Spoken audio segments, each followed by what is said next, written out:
I just wanted to show some additional focus tricks. This is Stella. She's my own dog. And focus tricks and just tricks in general work really well for building confidence. She was a dog that was very shy and really actually kind of shut down when I got her, and she's really come out of her shell. What she likes to do, some of her favorites, she really loves to do spins. So those look like this. Oop. Yes. She likes to do touches. Yes. Take a bow. Take a bow. Oh, you're going to spaz out. So you may encounter this too. A lot of times when you're doing focus activities, the dogs get very excited about it. So I'm going to do it again. Take a bow. Yes. So I'll do the spin again. Yes. I'll do that touch one more time.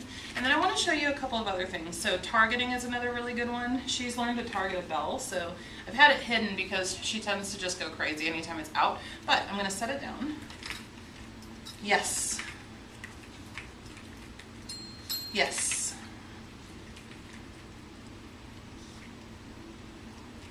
Touch. Yes. So I'm going to pull that for just a minute. I want to show you these with clickers as well instead of marker words. So I'm getting a clicker out. I'll do that again. Touch. Good girl. Touch. Good girl. My timing was a little late on that one. Good girl. So I'm going to pull that again. I'll do the spin with the clicker as well. Good girl. Spin. High five. Good girl. She also likes to do stuff like platform work. And I just have a basic tub that I've gotten from a feed store. It's sized so that it's not too high for her to jump on or into.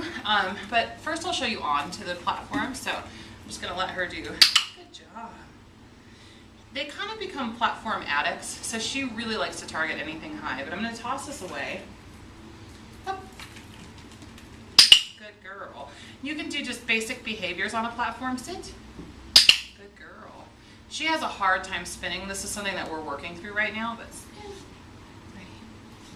See, she has a hard time with that, but it's definitely a skill we're building. She's not going to get it right now. That's okay. But other things that you might do is for body conditioning, you can do 2 on. And you actually will click before those back legs come up. You can see she's picking that up pretty quickly. So let's do that again. I'm just looking for the 2.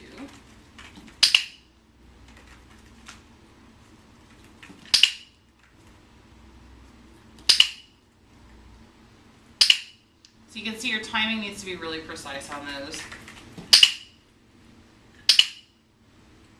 Or you could do back legs, which is a little bit more challenging for a lot of dogs. Come on. Let's do back legs again.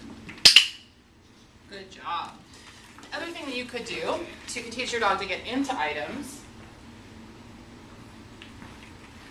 Her name is Stella, so we call it Stula when she gets into the pot. So.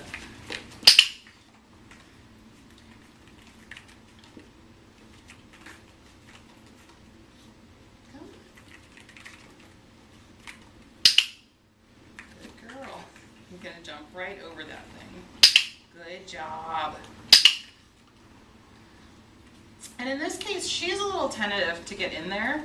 And so you'll notice that a lot of times when she does, I'll actually reward into the container to try and build a little bit of enthusiasm about being in there. Oh, stinker.